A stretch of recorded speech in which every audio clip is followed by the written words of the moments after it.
We're in. How you doing today? Doing great, Ryan. How are you? Not too bad. It's awesome. Thank you so much for coming by. I've been wanting to chat with you for a long time because I don't understand this city, and you've been here a while. I sure have. Been here for a couple decades, my friend. And in the real estate industry as well, which I think is fascinating. Yeah. I like to call it adventures in real estate. Every day is different. You have no idea what you might experience on certain days. You know, you're opening up different doors, different homes, different people, different situations. I have a lot of crazy stories. Yeah. I'm looking forward to getting into some of those. But how's 2024 been for you thus far? How are you feeling about the start of the year? I know we're still in the first quarter. How are things rolling along? I had a phenomenal first and second month. I mean, really, really good. Like the best start of the year I've ever had. If I'm being totally honest, I'm in a couple of tricky escrows right now. Like oftentimes I consider myself like a diplomat where a lot of it is languaging, but keeping people calm and conveying a message in a way that it's best received. I'm in a couple challenging situations right now, one of which I think I've solved, one of which may or may not solve, and that's totally. So what does it mean when a property is in escrow? So basically, the process is you list property, offers come in, seller agrees to an offer, there's a negotiation. Once there's a fully executed contract, both principals, buyer, seller sign, escrow is opened, 3% of the purchase price generally is put into the escrow account, and then you start the process of, they call it the inspection contingency. You do every possible test you could imagine, from termites to pool to roof to every system of the house. If you want to do soil samples, you can. Mm-hmm.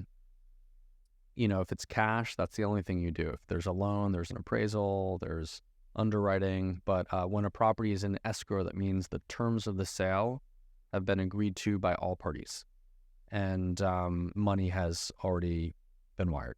Okay. Yeah. And then how long does it take before like the new owner can take control of the property? So in residential right now in Southern California, it's about 30 days on average. Mm-hmm. If there's a loan. In really hot markets, currently we're at the bottom of the market. There's a decent amount of activity. It's not a hot market. It's not like 2021. Mm-hmm. 2021, people were making crazy concessions, like shortening escrow period, shortening inspections. If it's a cash deal, it could be 15 days, could be 10 days. I've done a 7-day close before. That's the shortest I've done. Where it's just like, give me the money and I'll be out of here by next week. Literally. I sign right here and count to 10. I'm gone same day. Mm-hmm. Yeah. No, I just did a deal.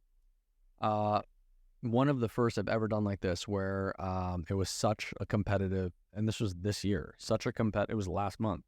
So competitive, so many offers in that, and we knew we were not the top offer, but we were all cash. We waived all contingencies, which is something that I never advocate for.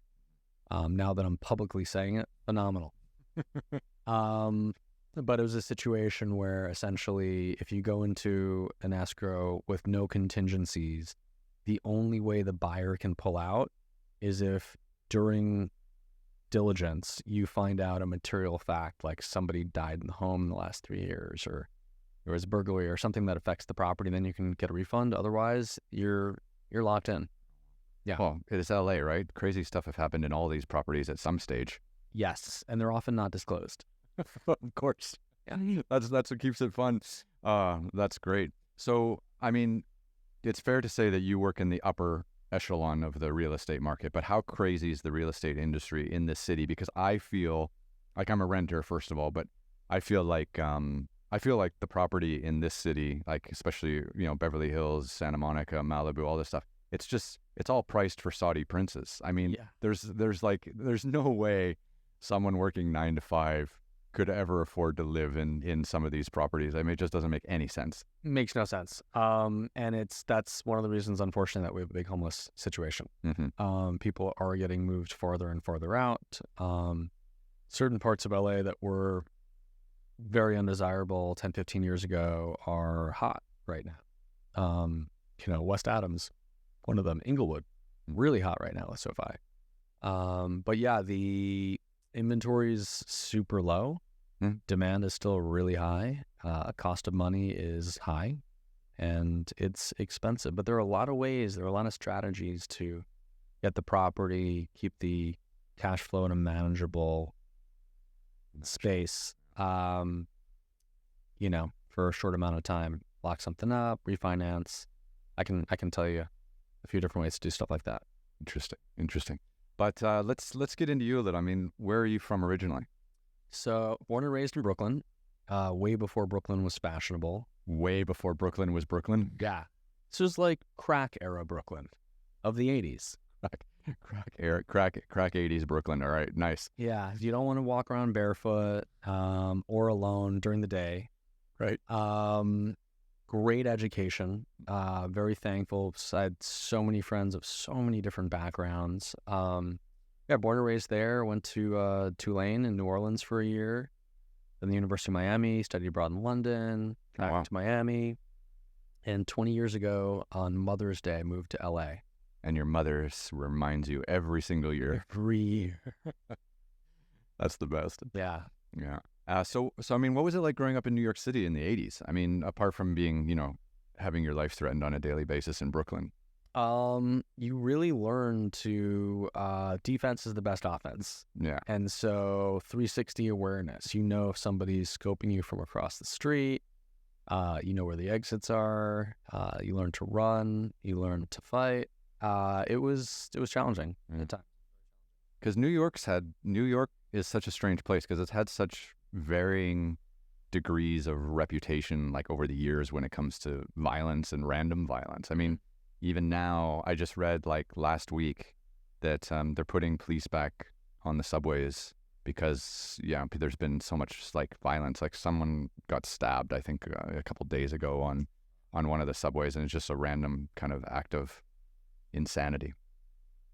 So that was less random, more common back in the 80s and 90s. Yeah. It was pretty uncomfortable. You're always kind of on alert. Different New York. I'm in New York a few times a year now, probably like 4 times a year. Are your family still there? Family still, yeah. Family still in the city in Long Island. I feel like, honestly, while it's almost like those it's like a crucible. Like those things that really toughen you up are very uncomfortable while you're being toughened up, walking on coals, over glass, whatever's happening. Mm-hmm. But it's just amazing life experience for, I feel like if you can treat your past like an advisor and call on it and then bring that into your present, you've got rhino skin. Like you can handle, regardless of what's coming at you, unless it's death threats or, potential lethal violence, you're okay. Yeah. Not like everyone out here in LA where everyone's just a little softer. Yeah, exactly. So, I mean, like, were you interested in real estate back in, like, when did you decide to get into this, because you grew up in New York, obviously real estate there is insane as well. Yep. What made you move down to Miami at one stage? Was that university? Yeah, University of Miami. Okay. So I almost went to Chapel Hill. University of Miami had a great music business program.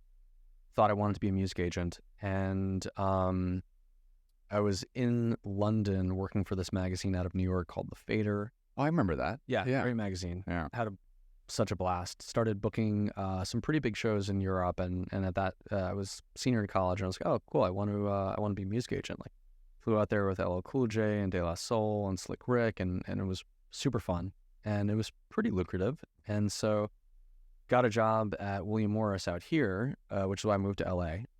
And so real estate wasn't really in, like, I've always loved I've loved castles since I was little, like opulent places. There's like an air of fantasy, and also when you step into a majestic place, it's an amazing way to manifest, to really like anchor in a feeling and an experience and create from that place.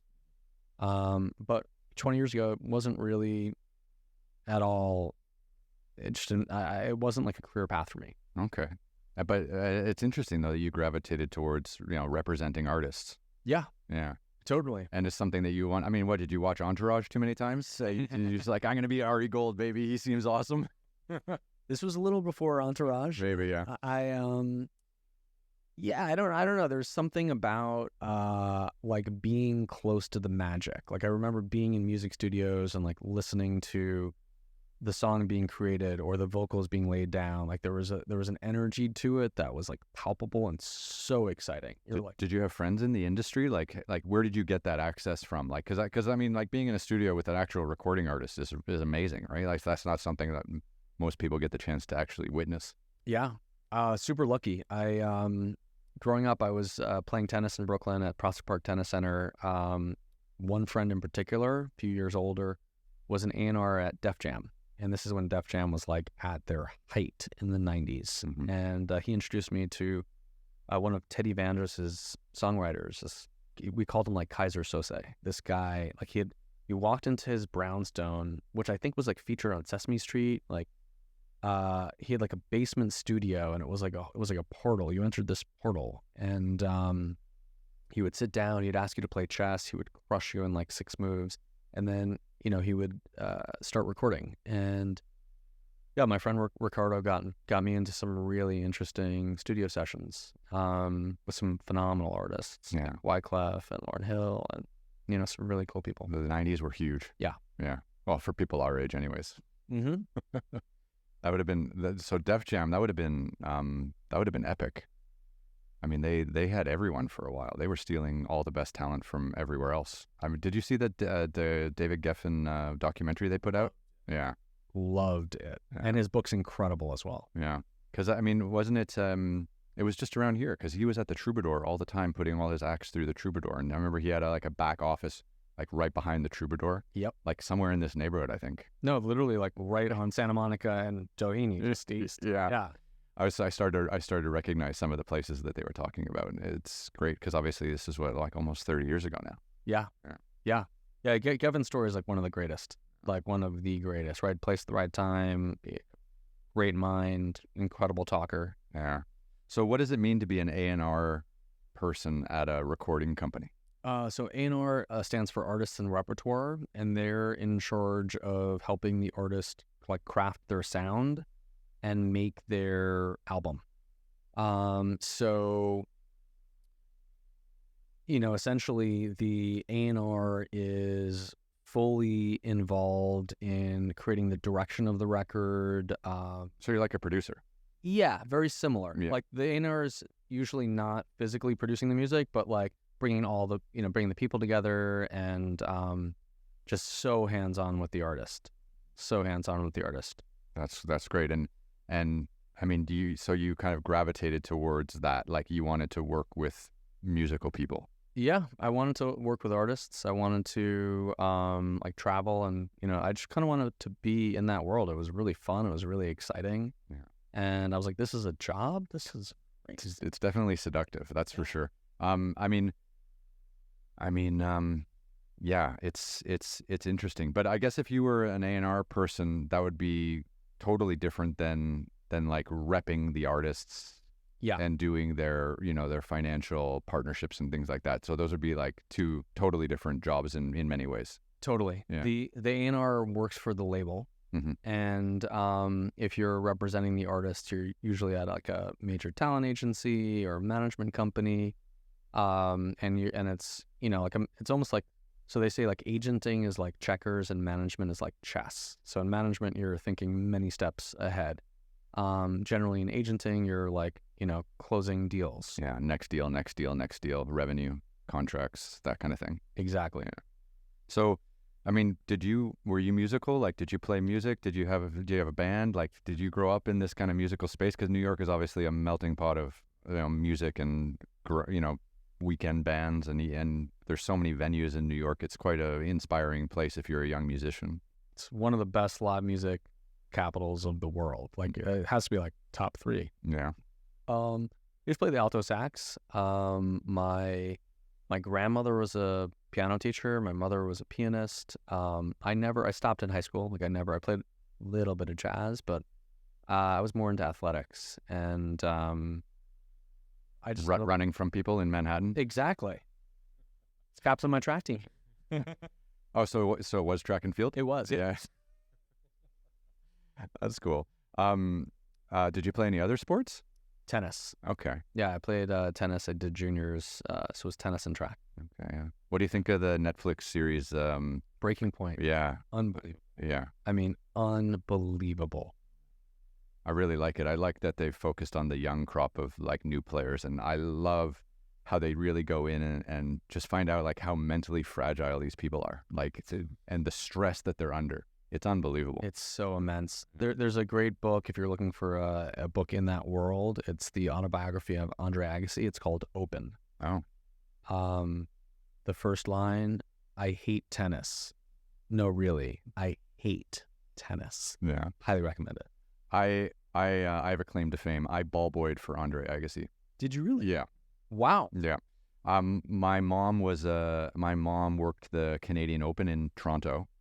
And she was working there in various facilities, and then they had an open call for ball boys, and I was like 10, I think, and my brother was 8 or 7, and we ended up making it. So we were both ball boys at the Canadian Open in Toronto for like a decade. Yeah. Wow. And like McEnroe, Agassi, Lendl, like just this is like the golden age. Yeah.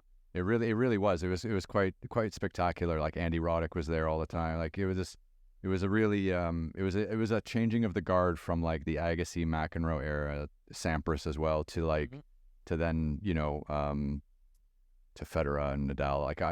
I was done before they came through. But ball boying was amazing. I mean, you're standing a few feet away from major champion winners, and it was so much fun, and sometimes they would hang out with us and give us some free autographs or some of their apparel or wristbands or whatever they had on them. It was really nice. It was a fun place to be. Sounds like it. Yeah. And I was just at Indian Wells, which is like they consider it like the 5th Open. Yeah. Did you get caught in the bee raid? I did not. All I heard was like the bees started attacking everyone. They did shut down play for like a few hours. Oh, I actually didn't even know that. Oh. That's crazy. Yeah, they had like a bee infestation, and they were attacking the players and everyone in the stands, and they had to clear out the main stadium for hours. Yeah, I didn't even know that could happen. I would have been really pissed if I went that day. Have you been to the U.S. Open though? And I have. I've actually played at humble brag, whatever. They do the New York City Public School Athletic League Championships at the U.S. Open, so we got to play at the U.S. Open, which was fantastic. That's amazing for like a young person to be able to play in Flushing Meadows, like just surrounded by all that history. So much history. We were playing on like the practice course, not on like Arthur Ashe. Still, though, it would have been cool. I mean, this is the platform for humble brag, so I got to get it out. I'm gonna get as many out as possible. Just keep lining them up. Will do. So you were pretty good in high school, obviously, but did you end up playing, did you try to get a scholarship, or did you go to Miami to play tennis, or? I ran for 1 year at Tulane in New Orleans. I did luckily, thankfully, get academic scholarships. Got injured, quit track, kept on going to school. That's the way it goes. Yeah.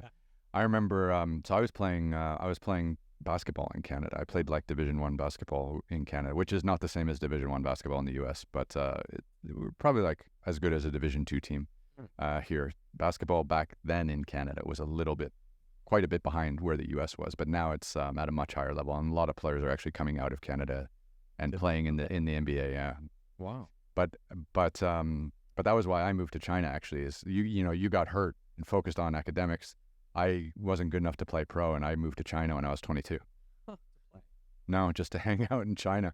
I had no idea what I wanted to do, but I knew I just had to change gears in a massive way, because basketball had been a part of my life since I was 7 years old, and then you get all the way to 22 and you don't know what else to do, and then someone tells you you're not good enough to play anymore and you have to graduate, right? And it's like, what do you do? And then I don't know, people going, I guess some of my teammates, they were engineers, bankers, lawyers, or whatever, but I just got right out of Dodge. Did you speak Cantonese? No Mandarin, no Cantonese, no nothing. Didn't know anyone, didn't have any friends. Just was like, time to hit the restart button. Wow. So you knew nobody, didn't speak the language, and just bought a one-way ticket. So I graduated in May 2001, and then I worked all that summer, and then in September 2001, literally like a week after 9/11, like Twin Towers still smoldering in the ground, I get on a plane and go to China. But I had a round trip ticket, so I went in 2001 just to check it out. I did like a 90-day trip all around China. So I landed in Hong Kong, and then I went across the border to Shenzhen. I went up the East Coast. I went up to the Three Gorges Dam actually in central China, and then I went out to like Nanjing, Shanghai, up to Beijing, Great Wall. And then from Beijing, I went all the way out to the border of China and Pakistan in that western part. And then I went into Tibet, and then I went over up to Mount Everest Base Camp. And then I went back through southwestern China and then out Hong Kong again, and then went home for Christmas. I remember for Christmas, I was just like, I'm moving back to China. And then like first week of January, I flew back, and that was it. And was that your first climb? I didn't climb Everest at the time. I just went to base camp. I should have said that. Yeah, I went to base camp. I haven't climbed Everest ever, but I've been to the base camp on multiple occasions. Once on my motorcycle, actually. We rode our motorcycles all the way up to Everest base camp. Wow. Yeah. I set a Guinness World Record for riding a motorcycle all the way around China with my brother. We made a TV show called Tough Rides, and we did it's like 18,000 kilometers, which is what, like 13,000 miles we did in 65 days all around. So we made this like 6-part TV show all around China. It was amazing. And in one scene, we had to go through Tibet because we wanted to do like a full circumnavigation of China. So we had to go through Tibet, which is most of southern China. But obviously that's contentious. Yeah. People still, think it's supposed to be independent, but it's clearly not. So you need a Chinese visa to be able to visit Tibet. Oh, I did not know that. Yeah. But we were able to ride motorcycles all the way through, and we had a great time. And then, so yeah, I was living in Shanghai, and then we went up to Beijing, all the way out to the west, all the way through Tibet, and then back to Shanghai. So it's 65 days. Unbelievable. Yeah. Motorcycle diaries. Exactly. Yeah. And then we did another one in India and another one in Brazil. So we've taken that series kind of all around the world, but it started in China, and it was a lot of fun because I worked for the New York Times for 10 years. So when I went to China the first time, just traveling around having fun. Then when I went back, I started writing and doing photography, and then I started getting into journalism. And then when Lehman Brothers hit in 2008, 2009, it flattened the publishing industry. Like, publishing industry was on its last legs anyways. And then, freelance rates, writing, fees and everything just got slashed massively. So I just said, fuck it, I'm just going to make TV. And I transitioned into television. I was pretty lucky, I think, because a lot of my contemporaries that I kind of came up with in the photography world, a lot of them, it's not what it used to be, and a lot of them had moved into like academia and stuff like that, but I still wanted to travel and see the world. Great choices, man. Yeah. I love your choices. So what was Tulane like? I mean, I've never been to New Orleans. I mean, that must have, it's in New Orleans. Yeah. Do you do any work there, or do you just hang out? Like, is it just like Mardi Gras every day? It's Mardi Gras every single weekend for sure. I mean, I'm not joking about that. Just fewer people, but the exact same experience. I mean, the school was like hard studying, really hard partying. You can drink legally in public with an open container at 18. That's rare, because the rest of the U.S. is 21. 21, yeah. And the public open thing was super crazy. So it was, I've never drank that way before or since. Really? God, I got it out of my system really early. I just read that LA is having a all-you-can-drink beer festival in downtown LA like next month. Yeah, that's going to be messy, I think. I think very messy. I hope they're going to have a lot of police on staff and things of the sort. I hope so. Downtown LA is terrifying, even on a good day. Yeah. So when you moved from Tulane to University of Miami, why was that? Music industry. Actually, this producer, Teddy Van, may he rest in peace, was touting the program and basically just saying like, University of Miami doesn't promote itself as an entertainment school for whatever reason, but their music industry program is phenomenal. They have a music industry program at the University of Miami. Like, you can go and learn how to be a musician, or learn how to be an agent, or learn how to be both. So I had no idea about that. Yeah, you can. I mean, they've got a great, like, if you want to be a musician, got a great program for that. They also have a specialty, I think it was called music industry management. And so if you wanted to be like an agent or I did a double major, but if you wanted to be like an agent or, you know, a producer, or if you wanted to work at a record label, this is like when, you know, 20 something years ago when record labels like were the thing. Before Spotify. Yeah. Like this was like right around the Napster time where like Napster was like really slashing into labels' profits. Yeah, I remember that. I was in university at that time. Like everyone on my floor had Napster, and everyone, like the one guy had like 1 million songs. Like he was religious. Like I remember that. That changed everything. It changed everything. Yeah. So yeah, he was just like I don't think he even knew I was looking to transfer, but there's that conversation changed the trajectory of my life for sure. Yeah. It's always interesting because like, and you know, anytime you have to change universities, it can be quite traumatic, right? Because you know, you leave high school where you're like the big fish, and then you come to a university and it takes you like a while to figure out who you are in this new space, and then to leave again and start again can be quite challenging. 100%. New people, new environment, you know, you've got to settle in and assimilate, and it was... Yeah. What was Miami like in the 90s? So I moved there in 2000. Okay. And it was an exciting time. I mean, you know, nightlife was here, you know, I had mixed feelings about it. So like nightlife was crazy. A lot of beautiful people, great weather. Not a lot of intelligent conversations. I remember one time I was like, it was like a Sunday, I was looking for like a bookstore on South Beach. I lived on South Beach, and I think there were like 2 bookstores in all of South Beach. And I was like, wow, like nobody buys like if this is New York, like, you know, there are a lot of bookstores in New York. And you got the Strand. Yeah. So like in my experience at the time, like I wasn't having like deep conversations. It was a wild time. I remember like some highlights were Winter Music Conference. I remember my first Winter Music Conference in 2021. It's 2001. Sorry, yeah. 2001. Yeah.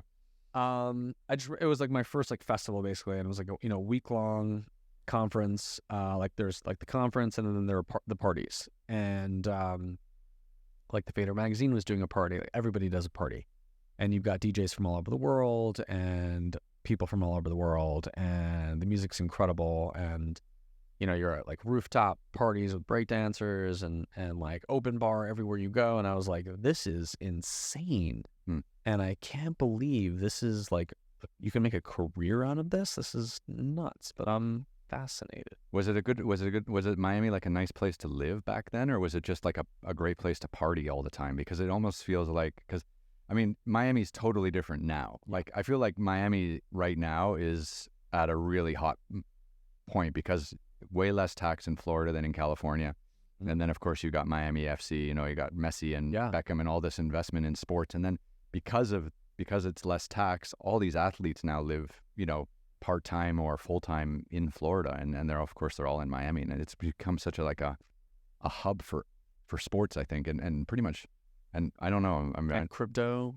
And, yeah. I mean, there are a lot of like New Yorkers who have moved to Miami. It's I was just there for New Year's. It's there's a strong energy there. It's more crowded than I've ever experienced. Like, you know, it seems like the city is definitely thriving, almost like bursting. Yeah. It felt like it was almost bursting. Definitely giving LA a run for its money. Yeah, but I would never. I mean, I'm partial and biased. You know, they're very different as cities. Like, I feel like Miami is like a cosmopolitan banana republic, and I feel like LA is. You know, when I first came to LA, I was like, you know, I was driving, talking to a friend, and I was like, hey, like, where's the city? We're like, where's the city part of it? And they're like, what do you mean? I was like, well, everything's like 3 stories here. Like, where's the city? And they're like, well, it's everywhere. Right. They're like, where are you? I'm like, Sunset. They're like, you're right in the middle of it. Yeah. It's like, what? Coming from New York and Brooklyn, that must have been a trip, right? I was like, this is bizarre. And I feel like LA definitely takes a cultural backseat to even San Fran, probably, definitely New York, Chicago, not Miami. No. You know, I feel like there's a lot of, you know, there's culture here. There's, you know, fine art. There's the restaurant scene's incredible. if you're into a healthy lifestyle, it is like the city. Miami is also super high there, not to compare the two, but to compare the two. But there are things you can do here that you just can't really. It's like you can ski and surf on the same day. Yeah. There's just everything is available. Yeah, it's quite nice. I mean, coming from abroad, coming from Dubai really, and then having a chance to, pick a place to kind of move to in the United States. I don't think I can do winters anymore. Like I'm just done with like cold weather. And I know Florida has a lot of humidity too, which is also not a thing for me. I don't know if you know this about Dubai, but so Dubai in the wintertime is really lovely because it's in the Middle East. So its winters are very mild, and it's actually quite a lot like Southern California, the winters. But then in the summers, it's like 120 degrees Fahrenheit, 130 degrees Fahrenheit. But it's not like Palm Springs, California, where it's like hot and dry. But in Dubai, it's hot and humid. So and the humidity builds over the day, and it's even worse at night. So you don't get that like evening break in the heat the way you do in the desert here. So it's sounds stifling. Oh, it's terrible. So for me, like I was living in Dubai, and I had to basically live in two different places. Like I would live in Dubai in the wintertime, and then I'd live in Switzerland in the summertime. And I was kind of going back and forth like that for a few years. To get charmed life. It was okay. We tried to Geneva, a little Dubai. Yeah, it was nice. That part of the world is pretty cool. It is, but then at some stage it's like, okay, you're just kind of flying around all the time, traveling around all the time, and I was making shows all the time. But then I was like, well, if I want to do something bigger, or I want to try to, build something bigger, I think coming here is where you have to do it. Because if you're storytelling in English, if you're making content in English, if you're doing anything in the English language, you really do have to be kind of in the United States, because it's the only place where the market's really big enough for you to have an impact. Completely agree. Yeah. And I mean, it's where that's the seat of the industry. So yeah, you want to make waves, it's a good place to do that. Make waves. Yeah, hopefully someday. So you're in Miami, and you graduated from the University of Miami? And then you started working at Fader, and then you went to London. So I was part of like they call it the hip hop club at the University of Miami. That must have been a cool club to be at. It's a great club. We recorded an album. I did used to rap back in the day. Okay, now we're getting there. That's weird that I didn't even think about that. Yeah. So I used to have like platinum blonde hair, like sliced eyebrows. We put out an album. I think I only got like 1 or 2 tracks. There were, probably like 10 or 12 tracks in the album. And this rep from the Fader like came into the club. We became friends. So you were rapping live, like you were doing live performances. I did a couple live shows. Oh. That's no joke. That's pretty hardcore. Yeah, it was cool. I mean, it was super duper fun. Were you up there by yourself, or did you have a band? We had one time I was solo. One time the song was like a duet. I mean, I don't know if it's a duet. There were 2 of us, 2 guys. Duet sounds a little romantic. It does, yeah. 2 guys rapping, playing off each other. Yeah. Not a love song. We weren't serenading anybody. There you go. Yeah, so one time solo, one time with, one of the performances was like at the Rat at the University of Miami, which is like a sports bar. Another one was at a different like lounge in Miami. So you had a bug for it, like you were in music. Totally. Yeah. I mean, I loved it. I was like all about it. I was like immersed in the culture, the fashion. Really fun time. Like really, really, really fun time. And this is before like hip hop was really commercialized, so it was still raw. Yeah, that's wild. That sounds like a lot of fun. So these people at Fader saw you perform. No. I can't even remember his name. He came through. Can't remember his name. And he was like, "Hey, we're looking." After a week or two, he was like, "Hey, we're looking for a new rep for Miami. I'm going to recommend you." And I met the higher ups during Winter Music Conference that year, and we did a couple. So the Fader was owned by pretty sure they were owned by a company called Cornerstone, which was a marketing company, very successful marketing company. And Cornerstone had a bunch of accounts with the record labels, with various brands, and we ended up doing a couple like guerrilla marketing campaigns. And then I got a job with the Vader. It wasn't like, I mean, I was like a very low level, but it was wonderful though. When I went to London, you know, it was so great to meet so many different people, and I was like, you know, giving magazines to everybody, and it's like this kid from Brooklyn who was like in London, and it was a really fun time. How amazing was it to like go to London with a job and like get to actually live there and work there and like meet all these amazing people? I love London. It's a pretty fascinating place. Wonderful city. I mean, it was better than I could have expected. Like truly better than I could have expected. Was that your first time abroad? It was my second. My first time was Amsterdam. Okay, there you go. You got to get that one out of the way. Had to, man. Had to. We got thoroughly checked on the way back. Of course. Yeah. Didn't find anything because there wasn't anything. That's good. That's good. Now it's all legal, so it doesn't matter, right? Totally. Yeah. I've actually really enjoyed the cannabis industry in California. Like, it's been really interesting. Like, because okay, you have to understand, I've spent like 24 years living abroad, right? And the two countries I lived in was China and the United Arab Emirates. Drugs are really illegal, like capital punishment illegal. Yeah. So partaking or doing anything like that was absolute no. But then you hear, and like, people are smoking weed on the street while they walk and talk. They're, you know, there's this guy on my street out here. He smokes a joint, walks his dog, and has phone calls like every night at 6 p.m. And, you know, I sit out there sometimes as well, and he's hilarious. He's just smoking a joint on his phone, walking his dog around the block a couple times, and that's like his tasking. Yeah. But I mean, like, seeing something like that in obviously China or the UAE is not possible. So it's been kind of interesting. And of course, you've got the shops here and everything. You got the, like, CBD oil, and you got edibles, and it's totally game changer. Huge business. I mean, yesterday the valet dropped off my car. I was in Malibu, and I get in, and I was like, was this dude smoking weed in my car? And I'm pretty positive he was. Oh wow, that's kind of nasty though, because like, I was like, I found it amusing and surprising. I was like, wow, it's pretty ballsy, like, just to light one up in my car, unless maybe the windows were down and somebody else was like smoking. I don't know. Well, he could have just had a joint during his break time, right? And then just jumped in your car and just smelled that bad. That's probably what happened. It actually smelled kind of good. Yeah. Do you remember, we're probably around the same age. Do you remember that Seinfeld when he valeted his car and the valet smelled so bad, and when he got in the car, it smelled terrible? And then at one stage, he like parks his car in New York City and gives the keys to a homeless guy, and the homeless guy gets in the car to drive it away, and it smells so bad he has to get out. I did. Yeah. Yeah. The mind of Larry David. So good, man. So good. Yeah. That's epic. So how long were you in London for? I was in London for a semester, and then I stayed for the summer. Not even a full year. Not even a full year. Oh wow. Yeah, it was quick. It was really quick. It was. Do you remember where you lived? Yeah.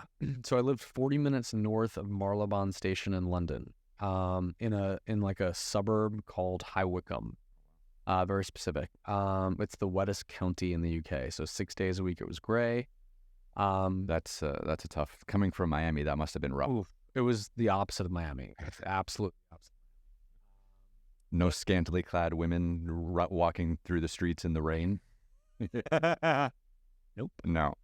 Definitely not. Wow. But it was cool. I mean, it was a different experience, and I went like into central London about 3 days a week, at least.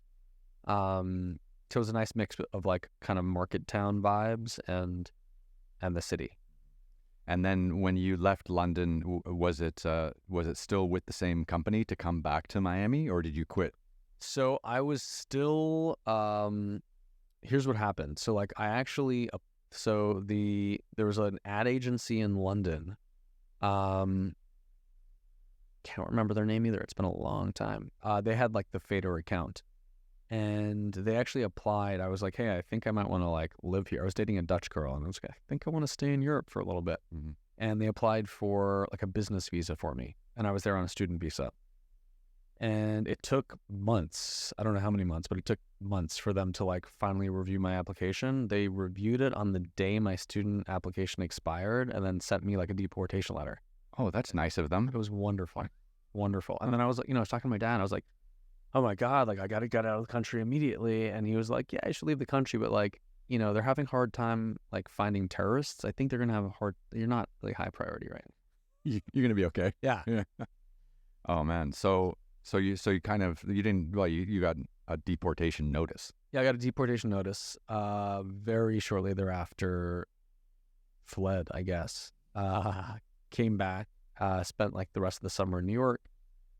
Flew back to Miami, and then I graduated. I was like throwing parties on the side, and then I graduated about a year later With your degree in music, music representation, like music producing. industry. So I was a double major. I did that was my minor actually. I did screenwriting and international studies with a minor in music industry management. See, that sounds like something that can set you on a good path, right? I studied political philosophy. Sound like a deep. I try to not to think too deeply, but yeah, it wasn't. I mean, it was interesting going for all the countries I've traveled to and all the places I've been. It's been very interesting having a degree in politics because you get to learn like how countries set themselves up and how leaders of these countries, wall themselves off from competition or fair elections. And I've been to a lot of like authoritarian countries and lived in a lot of authoritarian countries and things like that. So it's always interesting like how these politicians and political systems are set up where, the rich and the politically elite keep their roles, indefinitely, and then the middle class are just left to kind of scramble around trying to make a living. It's a wild ride. Sounds horrific.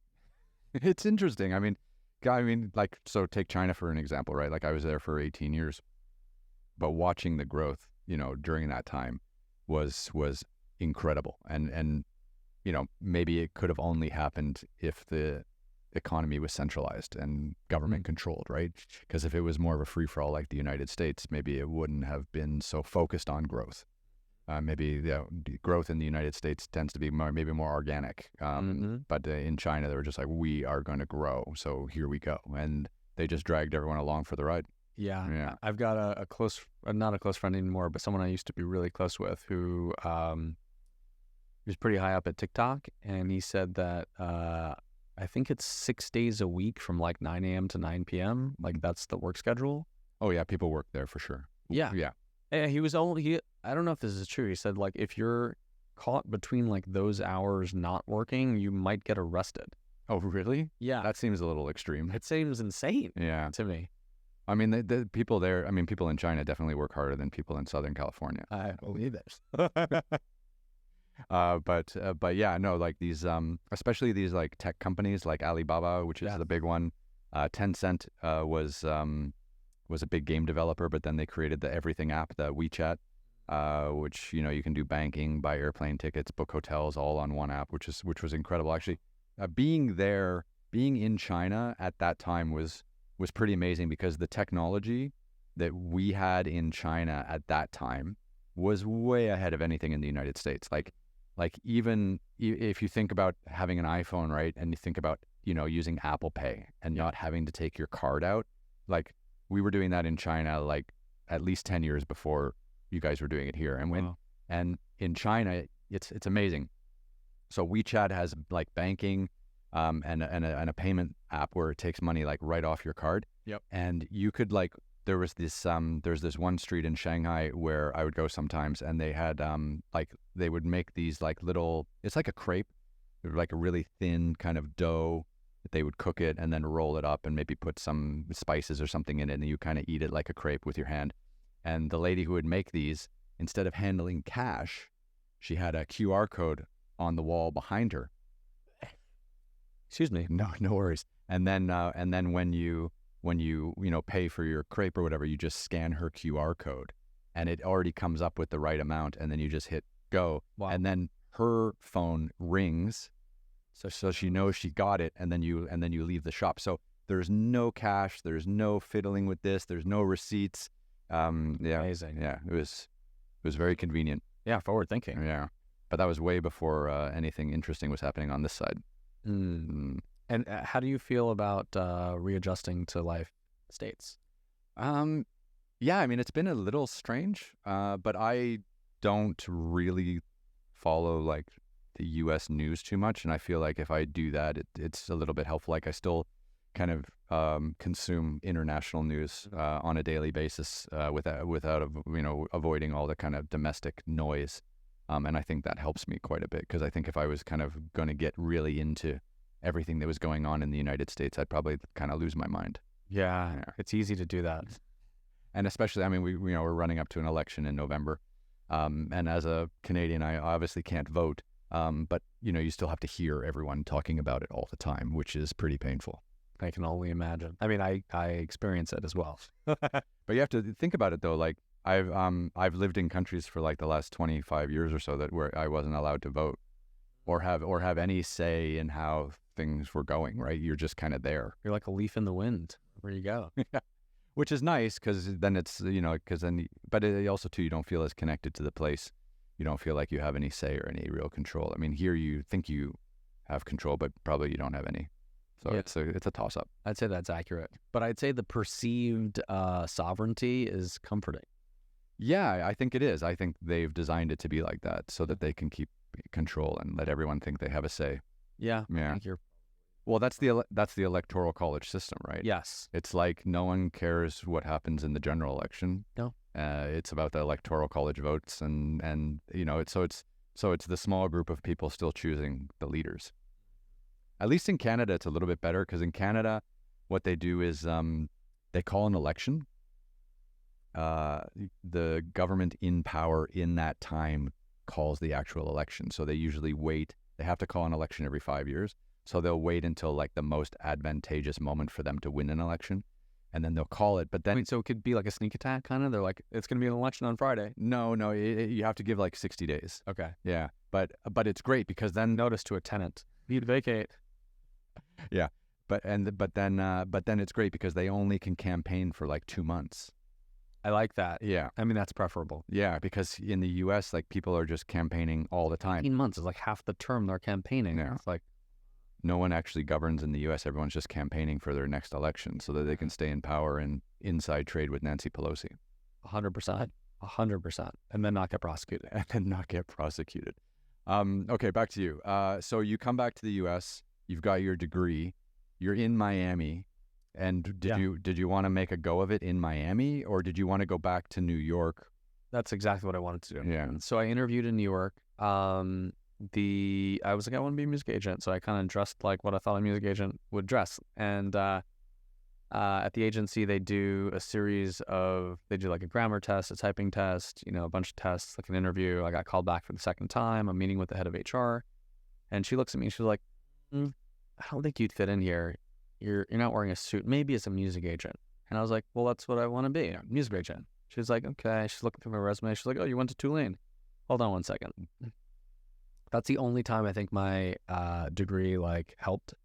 Your one magical year in Tulane. Seriously, my one magical year. I'm so glad I kept it on the resume. Yeah. And she sat me down with this agent. His name was Chuck LaValle. He was like the number 2 hip hop agent at the time. And I was like, hey, I'm interested in, he's like, what do you want to do? I said, I'm interested in working for this agent. Her name's Kara Lewis. She was like the definitive hip hop agent at the time, had everybody. Like William Morris acquired her business and she ran it. Oh, that's amazing. Yeah. Yeah. Who were the biggest hip hop players back in that day? Like, I mean, it was like 50 Cent, Eminem. They were probably the top 2. Mm-hmm. Ludacris, like maybe T.I. at that point. This was like 03. This is 04. Okay.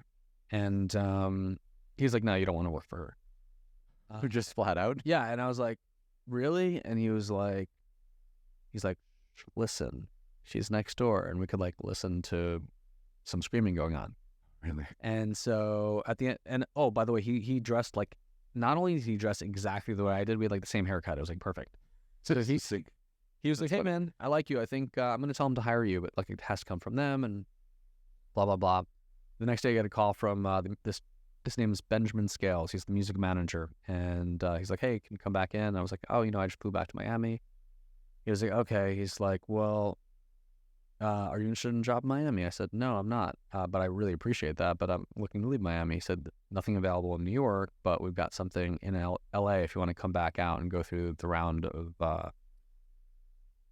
all the testing again. Yeah. So you had to go back to New York to go through all of that in order to get the job in LA. I actually flew out to LA this time, went through all of that. And my last day in LA, I had a cousin who was a therapist to some of the agents. She couldn't tell me who, but she basically told me, she's like, listen, if you leave here without a job offer, you won't get one. Oh, really? Yeah.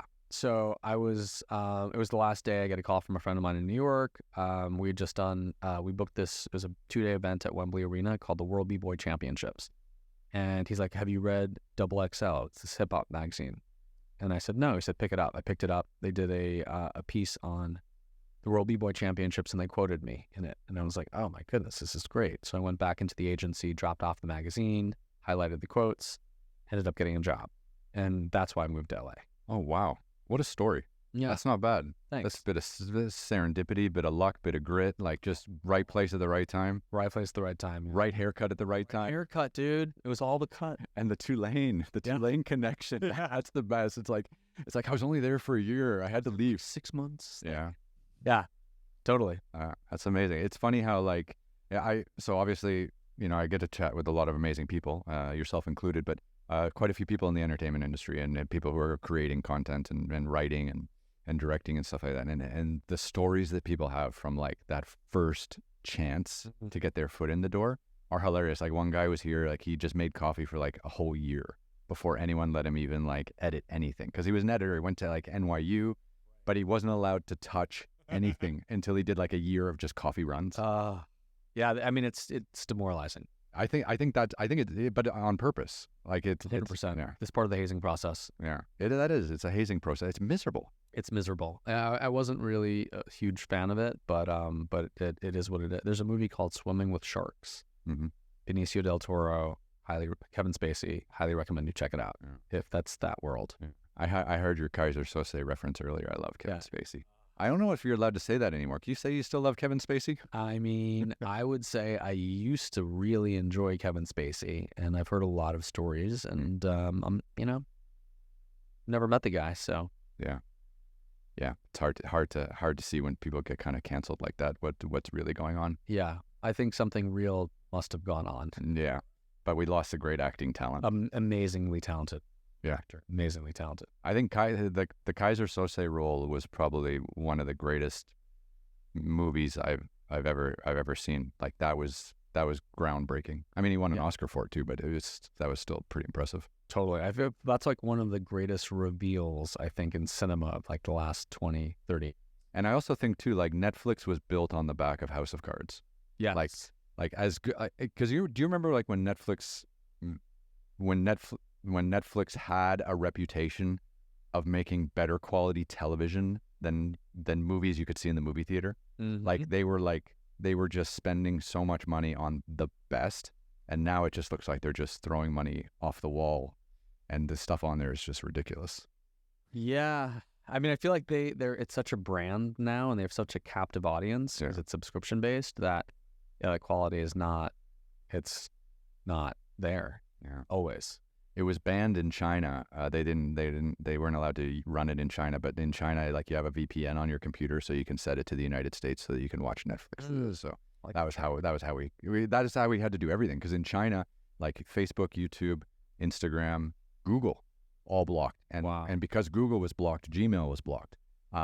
So like you had to use a VPN from sunrise to sunset just to like communicate with the Western world, because they have their own companies that do email and search and everything, and they all bow to the party, right? So there's no crazy stuff about Tiananmen Square or Tibet or any of this stuff. It's all sanitized. So they block out all the rest of the stuff so that people can't see it. And can local Chinese citizens get a VPN? Or yeah, they can. Yeah. It's a, they try to not make it possible. Yeah. But yeah, you can get one. But it's like, for back in the day, it was kind of on the expensive side. It was like, $20 a month or $15 a month or something like that, which might have been an expense that most people, didn't want to afford, or some students maybe couldn't afford it or something like that. But now it's still very, very common. And it was great because I would go to all these countries all around the world traveling, and you never knew what was blocked and what wasn't, because all these countries have some control over the internet. So, when I was traveling to make all the TV shows all around the world, it was good to have a VPN just so you could make sure you could follow up with people and stay connected. Yeah. Yeah. Very forward thinking, man. Try. You just use the tools that are available, right? Like, I was working with the New York Times for a decade in China, so we were always kind of talking about internet censorship and what it meant, and how the, because a lot of the New York Times for many months at a time would also be blocked if they came out with sensitive stories, about the party. The New York Times would be blocked for 6 months as like a warning, and then they would let it back in, and then the New York Times actually started publishing stories in Chinese. Wow. Yeah, and then they really blocked them for years. I don't know what the situation is like now, but I remember, like, because the New York Times wanted Chinese people to be able to read the stories about China in Chinese, and that was a huge no-no for the Communist Party. Yeah. Good on the New York Times. Yeah, they tried. Revolution will not be printed. Revolution or publicized. I mean, it's a very different paper now than it was back in the day, but back in the day, they were trying to do some cool things, and it was fun to like be on the ground in China, part of that. Were you, so as a New York Times journalist, were you specific to any sort of a genre? So I was a freelance photographer for the New York Times, but I also worked for Time, Newsweek, Forbes, Fortune, Sunday Times Magazine, Financial Times. I worked for everyone. And because there weren't a lot of foreign photographers living in China who had been there as long as I had, I got a lot of work, especially in the build up to the Olympics. So from like 2002 to 2008, when the Summer Olympics were in Beijing, that was like a real heyday. I was super busy working almost every day as a freelancer, which was great. And then, of course, whenever the New York Times guys... So the way the New York Times worked is that they had correspondents in Beijing, Shanghai, and Hong Kong. And they would always be doing stories in China for various reasons. And then there was like me and maybe one or two other photographers, and we would service those writers. So when the writers had a story they wanted to report on, they would call us up and be like, okay, I'm going to go to this city, come with me tomorrow or meet me there. We're going to do this stuff. I'll tell you more about it when we get there, because their phones are always tapped and stuff like that. So then we would get there, do the story, and then I would come home back to Shanghai. So were you and the writer, were they on assignment sometimes, or was it like freelance on both sides, and then if it got picked up, you get paid? No. So they were full-time employees, and they were the correspondents for China. So they had a full-time job, full expats, housing, and they really took care of the writers, because they moved them around quite a bit. Like, someone might have been in Shanghai for 4 years, and then, the next 4 years they might be in Tokyo, or they might be in Paris or whatever. So they back in the day anyways, I have no idea how it is now, but they treated them quite well. It was a good job. And then I was freelance. So then I would go do the story. And then when the story came out, I would be paid for however many days it took to do that work, and then any expenses I had. Sweet. Yeah. But I remember my claim to fame is I did my first like 4 or 5 New York Times assignments on film before digital cameras. Yeah. So I would shoot in film, and then I would come back, and then I would have to get the film processed. And then I had this it was like a bread box or like a toaster, and you put the film in, and then it scans it digitally, and then you can kind of edit it. Oh, sweet. Adjust the colors, and then email it off they had this uploading system where you would upload the work, attach the writer's name to the work so that they could find it in the system, and then they would pair it together, and then next thing you know, you're on the front page of the New York Times. Wow. Yeah. Exciting. Fast. It was, because China was all the story, right? Yeah. So everyone wanted to know stuff about China, and it was amazing to be there during that time, reporting on all those stories, getting like an inside fast track. And I got to meet like some of the most amazing entrepreneurs in China, and because we would do stories and profiles about them or their businesses. So we get to meet like Jack Ma, like the richest guy in China. I think I met him like more than 10 times and photographed him a handful of times. So it was a lot of fun. Yeah. Access you just don't get here. Yeah, for sure. It's like, Elon. I keep messaging him on Twitter, and he doesn't get back to me. Or X now. Yeah. So that's great. So you came to LA to interview and go through everything, and then on your last day, you basically get a job. Yeah. Yeah. Pretty much. And I mean, okay, so what does that mean? So you get a job as an assist. You basically, it's like how David Geffen started. You start in the mailroom. Start in the mailroom. So you're delivering mail. You're literally like memorizing like agents' initials, where they sit, and you're doing your rounds. You're literally like taking mail, putting it in a cart, walking it down the hall. And like, didn't matter if you had like a JD MBA from like. Everyone starts the same way. Yeah. pretty much. That's really demoralizing. I would say so. How did you get through that? Like, here you are, you've studied to be an agent. Yeah. Like, you've studied to be an artist representative, a producer of music. You're a musician yourself. And like, what, you had to spend the first year just delivering mail? Pretty much. Yeah. I'd say like the first like 6 months. And then I got on an agent's desk as a first assistant. And then you really start to learn the business because you're in charge of the phones. So, So you're Lloyd. Yeah, exactly. Lloyd. Yeah. Yep. Yeah. So, you're the first point of contact. Like, everyone has to go through you to get to the agent, and it's a lot of responsibility. It's important to have a really good relationship with that agent. And it was a lot of work. Yeah. It was a lot of work. Was it as stressful as it appears, like from the outside? Because, okay, there are going to be a lot of entourage references in the next 10 minutes, but like, that's all I know of that world is from that show. Like, how real was that? I'd say fairly accurate. There was a lot in that show that was aspirational, but the like assistant type stuff was pretty authentic. So a lot of verbal abuse. A lot of verbal abuse. A lot. And man, if only it, like the lawsuits that would have happened if it was like 2019, 2020. Yeah. This is so far before Me Too. Yeah. And this was, and so which agency was this with? William Morris. Oh, wow. Yeah. So like the big one. Yeah. The CAA and William Morris and UTA, right? Those are like the big three. The big three. Yeah. CAA recently acquired ICM, which was like the fourth agency. And you were working as a first assistant to an agent in the music division.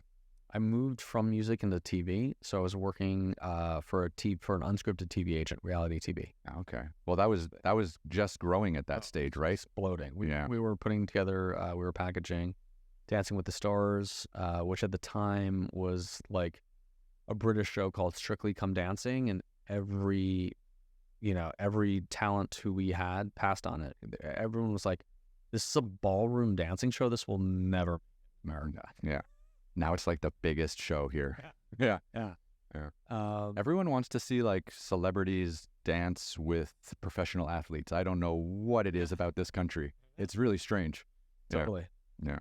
Well, so so you were a musician yourself. I wouldn't characterize myself. I had played music for sure, and I had recorded some rap tracks. Yeah, you're a musician. Yeah, I guess so. You didn't pursue the career. Yeah, but you were in it. Yeah, but then to want to be in this business for the music, did you still feel the same passion to want to be in this business to like make reality television or unscripted TV? Like, did you have that same kind of connection? Because for me, I love making TV. If I had joined William Morris to make TV and then they moved me to music, I'd be like, fuck this. I have no idea about music at all. Like, I don't know anything about it. So it probably wouldn't make me very happy. Yeah. Well, this was my choice, actually. So I realized that being a music agent, it's not like a creative pursuit. You're like routing tour dates, and it's fun because you get to go to a million shows. But it's not creative. You're not like in the studio with art. You could be, but like your job is to book tours. Right. So whereas the A&R guy is in the studio producing the records with the artist, so it's a very different thing. You're just doing contracts and dealing with concert halls or stadiums. 100%. Yeah. And so I was just like, I think this is probably not for me. But I wanted to stay within the agency ecosystem, and so there was an opening in TV, and I was like, you know what? I was a screenwriting major. Let me like see what this is all about. So yeah, it was my choice, and it was interesting. I wasn't like incredibly passionate about it, but there was never a dull moment, and like the call volume was like off the charts. So it was just like a lot of energy, a lot of coffee, and Red Bull. Like I'd have at least one Red Bull every single day. Right at 9 a.m. Yeah. And action. Yeah. It was probably like the least healthy point of my life, I would say. Yeah, I feel that. Like, I feel like, because I know some people here who are doing artist representation at the agencies. I haven't had anyone on the podcast, but I know some people privately, and it's like the stress levels are massive, and you have to. I mean, you're eating out lunch every day, you're going out for drinks every night. Yeah. Like you're never home. Yeah. You never really have time for the gym. Yep. You know, you're eating out all the time, which is pretty unhealthy. You're out late, you're not sleeping. I mean, this town is wild, and you're at the forefront of the wildness. I mean, it must be unbelievably unhealthy. I would 100% agree with that. Yeah. I mean, I felt like I aged 5 years in like 1 year. I mean, it's about right. Yeah. I saw, like, I had a friend who visited from London. He looked at me, he's like, man, you must be under a lot of stress. And here you are living in LA in the sunshine. Yeah. Yeah. But he was right. And how long did you do that for? About a year. Okay. Yeah. And what was it, burnout, or you just feel like it was a dead end? I actually got fired. Oh, okay. Yeah. Do you want to talk about it, or? Sure. Yeah. Yeah. I just. No one's watching. I mean, hey everybody.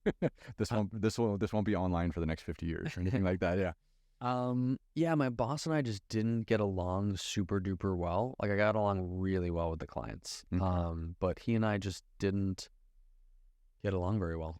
How hard is that when you are a first assistant to an agent and there's friction? Like, because you probably can't just move to another agent very easily. Yeah. I mean, I didn't really. It's kind of like growing up and hating your parents. Yeah, exactly. It's like, I don't get to have other parents, right? Can I just do a do-over? Yeah. I didn't really think about the politics, and I just never like really met with HR or anything like that. So I didn't really, I don't know. It was we had a dysfunctional relationship, and what were you, like 25? Like 23. Yeah. 23 and 24. Yeah. Yeah. Fresh out of school, ready to start your career, and you get an asshole boss. Yeah. Yeah. You're not the only one. But yeah. Yeah. And so, yeah, I mean, I also wasn't like the most mature person at the time either. You know, I'll take responsibility for my part of this situation. But it was just like uncomfortable. Like, it was a lot of like verbal, some verbal abuse and just some yelling and stuff. And crazy hours, I bet. Crazy hours, like, you know, working a little bit on the weekends, working like from, I think, like 8 to 8, you know, Monday through Friday. And you were in charge of this agent's like full schedule and stuff like that. Like you were like, and you were just on call all the time. I was in the office all the time. And this was kind of before, I mean, we had cell phones, but like, thankfully we didn't have email at home. Oh my God. Yeah, that would have been crazy. Yeah. But yeah, I mean, I just, you know, remember like one morning, actually, it was like Sunday night, and I was like dreading going to work, and I like just ended up vomiting all night. And I was like, No, when your job makes you violently ill. Yeah. And I wasn't the only one. Like, there were a number of people, like the stress was really, really high. Yeah. So, yeah, I mean, the last straw was basically like he was going to a meeting at, I think, Universal. Like, I don't think I specified like which gate he should drive in. I think he drove in the wrong gate. And then I got a call from HR, and they were like, we want you to sign some things. It's been a pleasure. You got 15 minutes. Wow. And I was like, collect your things. You have 15 minutes to get out of the building. I was like, well, what if I don't sign this? And they're like, well, things could get a lot more difficult. Yeah. Oh my God. The intimidation level. Yeah. So I was just like, all right, well, like, what's your offer? And it was, you know, it was like, there's a couple weeks, and like, well, you can keep your medical for another month. And I was like, I'll take it, I guess. Wow. And like, but it was a blessing, honestly. Like I, you know, knowing myself as I know myself now, like, that's not the lifestyle I'm best suited. Like, what I'm doing now, I thoroughly enjoy. I'm fired up about. I'm like sovereign, and I get to do what I do when I get to do what I want to do when I want to do it with whom I want to do it. And that's not what working at an agency is like. Yeah. But, and also too, like, to be fair, like, you know, you've been out here for decades now, and you've built your own business. Yeah. And, you know, that versus the 23-year-old version of you, you know, is much different. Yeah. It's nice kind of how you know, over the years you build up your own kind of freedom. Yeah. Yeah. It can be quite nice. I can't work for other people either. I'll lose my mind.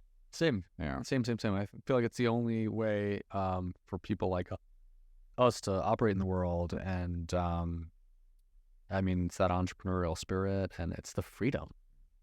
Like luxury for me is freedom. I love when people talk about luxury. For me, it's like freedom of choice and the ability to do, like, to jump on a plane and go to Paris right now. Not be chained to a desk. Not be chained to a desk. Okay, so you get asked to leave, and then what did you do next? I ended up getting a job very quickly.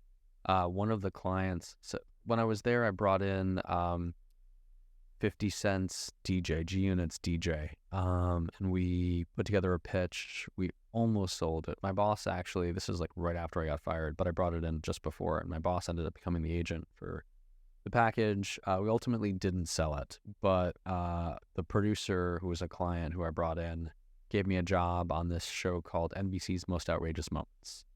Okay, I don't think I ever watched that.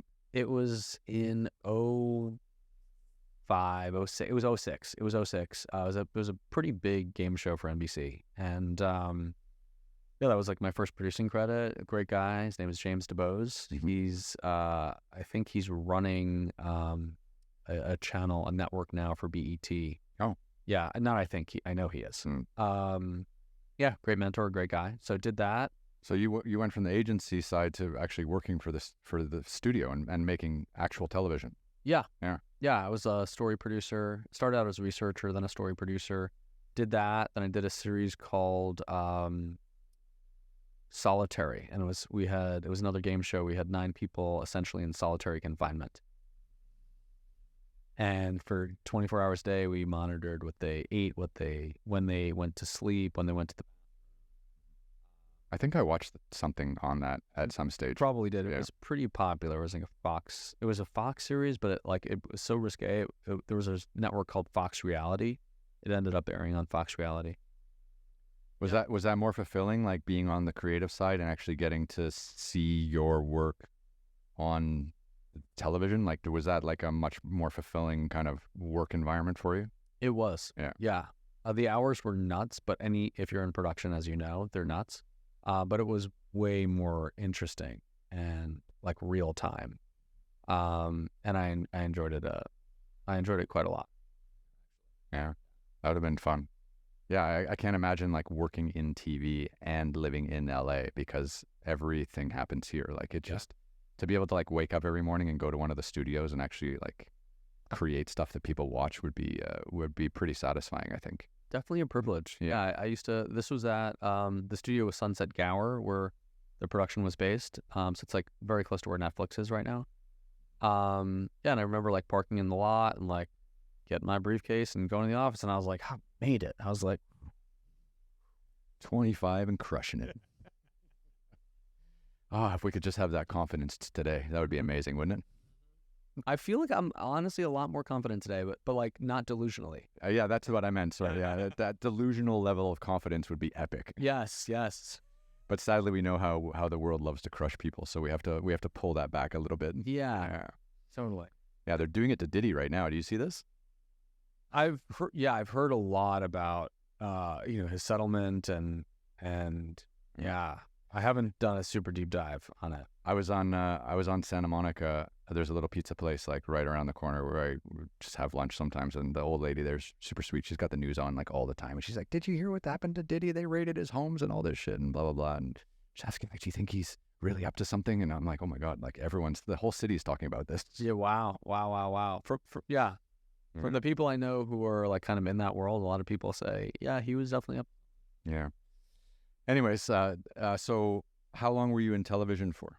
I was in television for probably like 4 or 5 years, and then probably like 4 years. In like 2009, when the Somali pirates hijacked a supertanker. I remember that, yeah. Crazy story, $5 million ransom, helicopter drop. The short version of the story is I was like, wow. Like there was a guy I was creatively developing stuff with, and he was like, this is cool. Like, let's bring a writer in and let's craft a take on this in this world. And we brought in this really talented writer.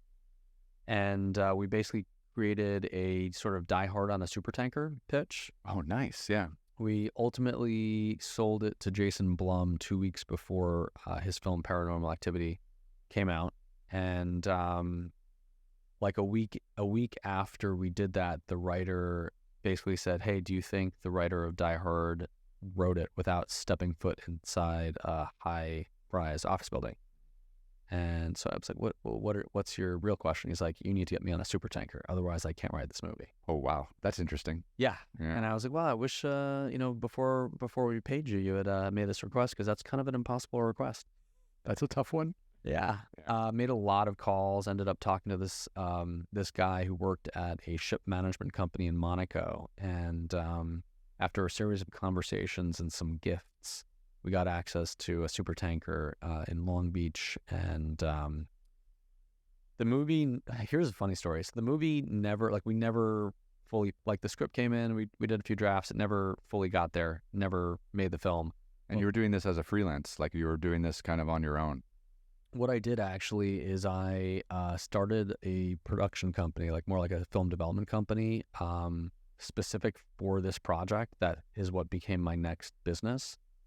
Because we needed, in order to get access to the supertanker, they said, "Listen, we need a letter on company stationery, blah, blah, blah, with your passports." And I was like, "Company stationery? We don't have a company." I was like, "Better form a company." Time to get the LLC going. Yeah. Yeah. So we did it, got a graphic designer, created some logos, like did the whole thing, and then formed it's called Sentinel Pictures. Mm-hmm.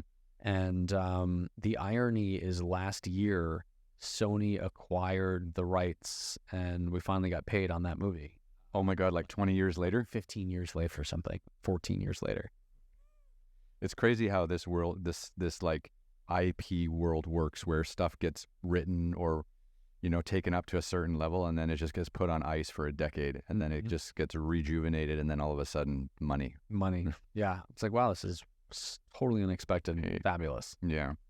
That's great. So Sentinel Pictures, like, how long did you do that before you decided, like, to get out of the entertainment industry altogether? So I did that until I pivoted in 2019. So, I mean, I didn't really, like, we pitched that in 2009, but that didn't really get going until, like, I mean, the deal, like, just to give you an idea, as you know, in entertainment, like, I've never worked for Sony, though. Like, I have no idea at this level how deals get done. It took so many months to like, ink this deal, like, almost like a year. And then there was, like, the script getting ready. So, like, I don't know. So anyway, probably about 8 years doing that. We raised, my business partner and I at the time raised a pretty significant amount of money, and with the goal of acquiring IP and controlling it, packaging it, either selling it or producing.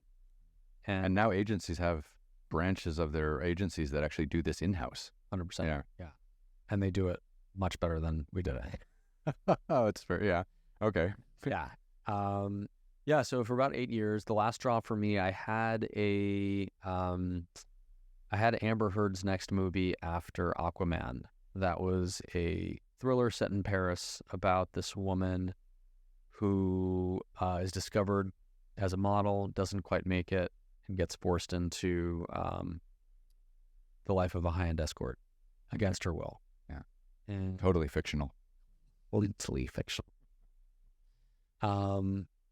Yeah, my original partner on that project was Brett Ratner, who unfortunately got Me Too'd after Harvey. Yeah. There were from the beginning, there were issues with this project all the way throughout, and we ultimately sold it to Amazon before it was made. We pre-sold it, and it took place in Paris. I was in Paris. We had location scouts. We were getting ready to make it.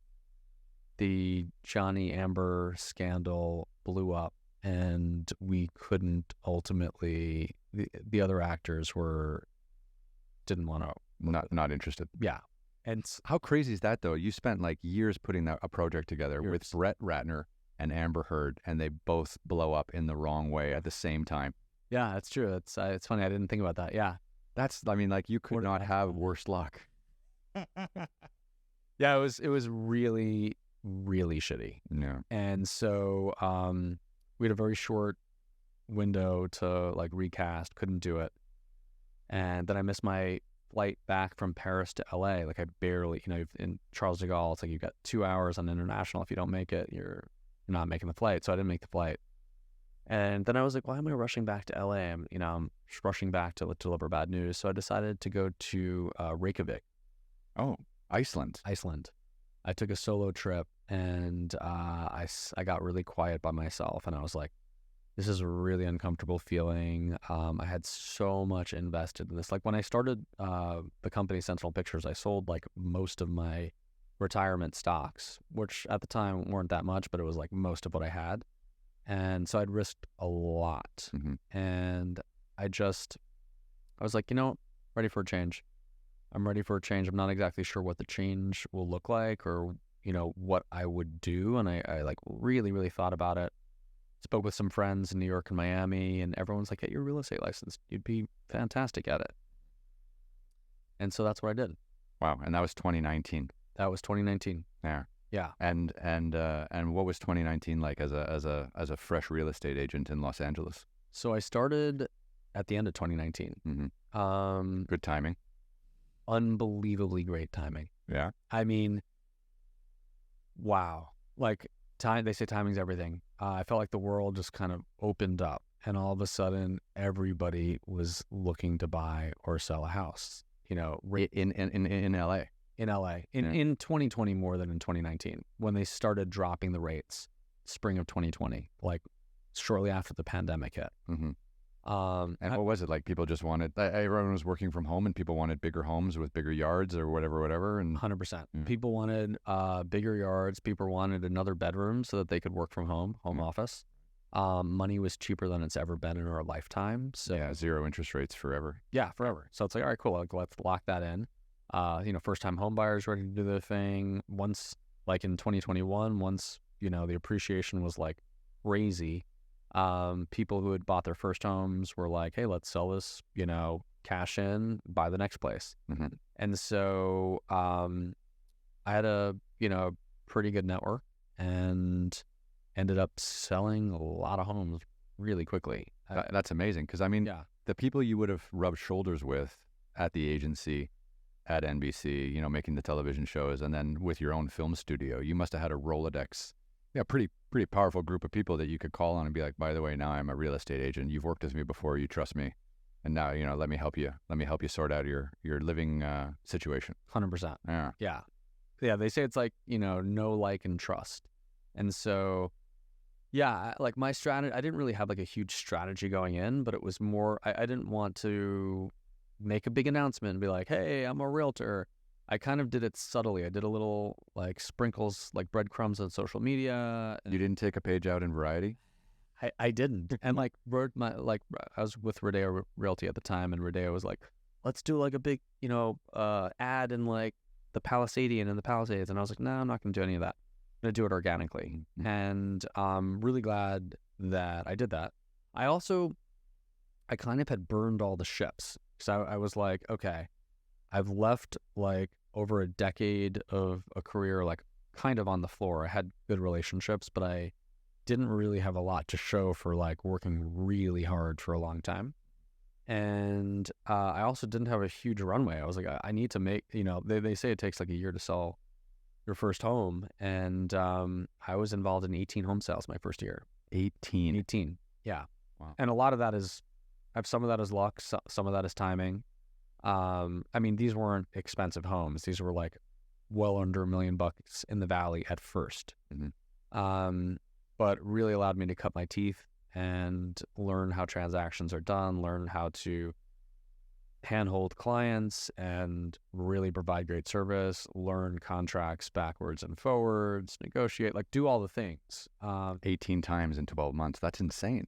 Yeah. Yeah. It was really wonderful.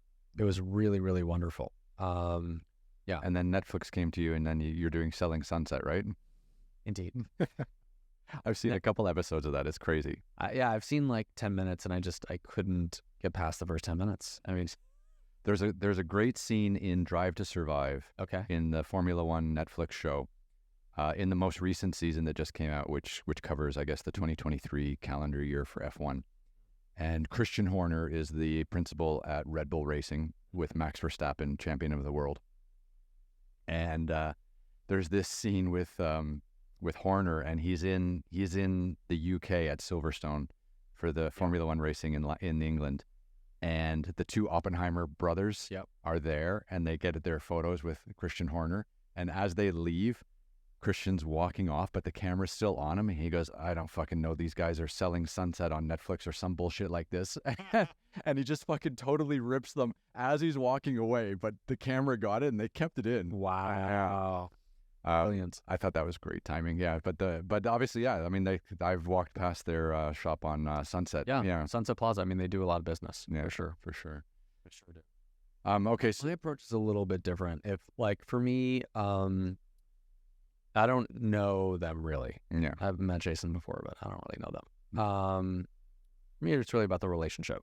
It's not like, it's not about touting stat. It's not about you as the agent. It shouldn't be about you. It's about the client. It's about like amazing service for the client. It's not like I don't know if you've seen I Love You Man, but I have seen that. Yeah. So like they had these incredible posters, like billboards, like, biggest realtor in LA, like sexiest realtor alive. Like, there's a lot of bragging in the business, a lot. Like it's a lot of self-promotion. It's self-aggrandizing and like a little pretentious, and I find it a little bit of repulsive. Like I feel like there's a tongue-in-cheek way to do it. Like everyone has their own brand, and for certain people that works awesome and go for that.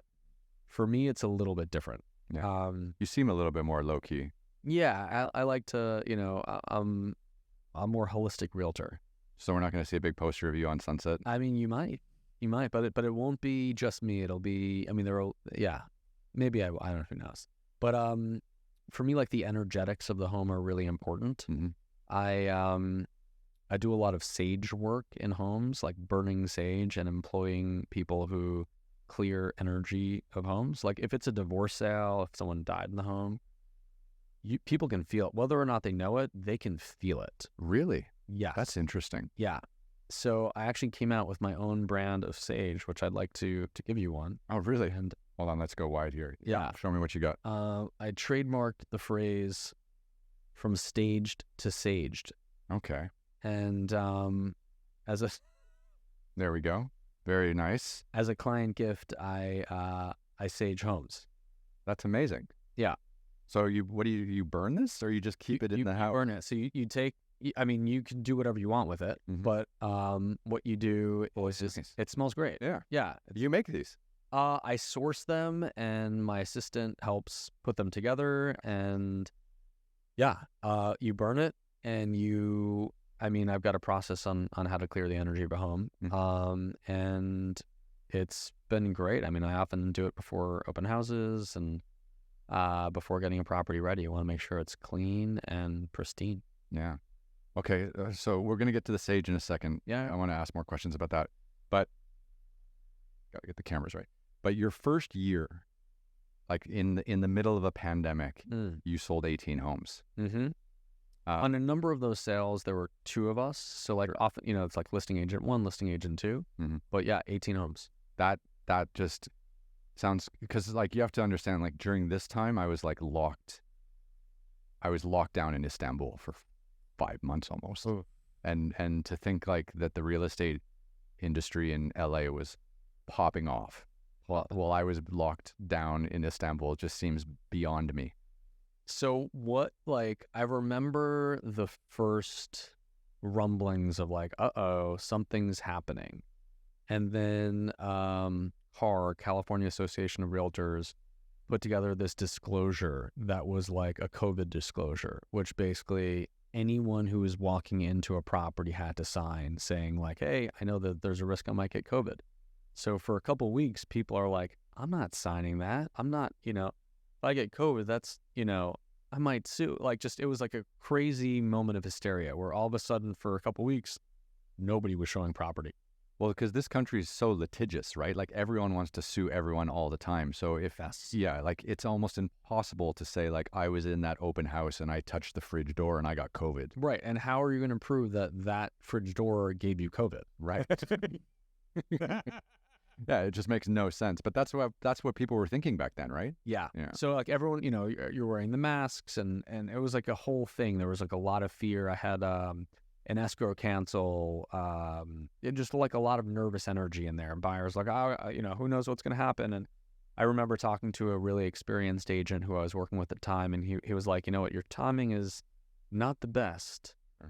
And then all of a sudden, rates started to drop and timing became phenomenal. And that's crazy though, because like when you think of a pandemic and one that our generation or multiple generations haven't been through, you know, and then for people to just be like throwing money around buying new homes, like you think like when there's a pandemic or there's some kind of emergency, people are just going to hunker down and hold tight and not buy new homes. Like it seems so counterintuitive. Yeah, totally. Yeah, I mean, I was at that point, I was like starting to get nervous because you know, I was like, you know, less than 6 months in, and I was like, all right, well, what's, you know, this is just unknown territory. But yeah, money was just so cheap, and everyone started working from home. People wanted more space. It was just like, oh my, basically like I think one of the turning points for me is, so the first listing appointment I ever went on, this agent called me, said, listen, I've got this, you know, I know this guy, his wife's got this home she wants to sell. She's got a real estate license, but I don't think has ever sold a house. Like, you know, she wants some help. Like, let's go and meet her and let's co-list this with her. I was like, cool. I speak with her 3 p.m. on Thursday. Great.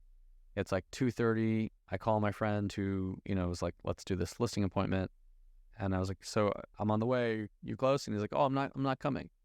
I was like, okay, well, you're not coming to the listing appointment? I was like, I've never been on a listing appointment before. And he was like, I've got faith in you. I'm like, throws you into the deep end. I was like, I don't even have a listing presentation. I was like, okay. Yeah. Got this. So I park, walk through the garage, and the second I walked in the home, I'm like, this is my home. And I gave her like a very brief spiel, and I was like, you know, this is pricing strategy. This is how I would do this. You know, let's do, you know, open house this weekend. And then I was like, you know, my photographer can be available on Wednesday or Thursday. What day is better for you? And she was just like, let's do Thursday. And I was like, great. Because I knew once we shot the photos, I pay for the photos. I own the photos. So I didn't even worry about like, let me get this listing agreement signed. I just acted as if. Obviously got the listing agreement signed, you know. So she had a license, and it was a terrible split. She was like, okay, I'm going to take 80%, and the two of you will split 20. Oh, that doesn't seem fair at all. No. So I talked to my friend. I was like, wait, so like we're each going to make $1,000 on this deal? And he's like, trust me, it'll lead to more business. And this was like right when COVID was starting, and I didn't really have a lot going on at that time. So I said, no problem. The first open house, I got there like 20 minutes early. There were like 30 people waiting in front of the house. Oh, wow. Yeah. And so during COVID, were they all 6 feet apart, standing 6 feet apart? Not at all. Not even close. Yeah. And I was like, okay. And we had just gotten an offer. Like a buyer called in and like we had just gotten an offer. So a couple comes in, they're like, listen, we love the house. Like, you know, we'd love, how do we get this house? And I was like, listen, we just got an offer, and honestly, I'm not sure if, like, I think we just gave it to the seller might accept it. And I was just really honest with them. And they called me that night and they were like, you know, we really appreciate your honesty. We'd like you to help us find her house. And by the way, our mother is looking to sell her house. Would you be interested in selling it? And these were just from people you met at the open house? I met them at the open house. And I was like, yeah.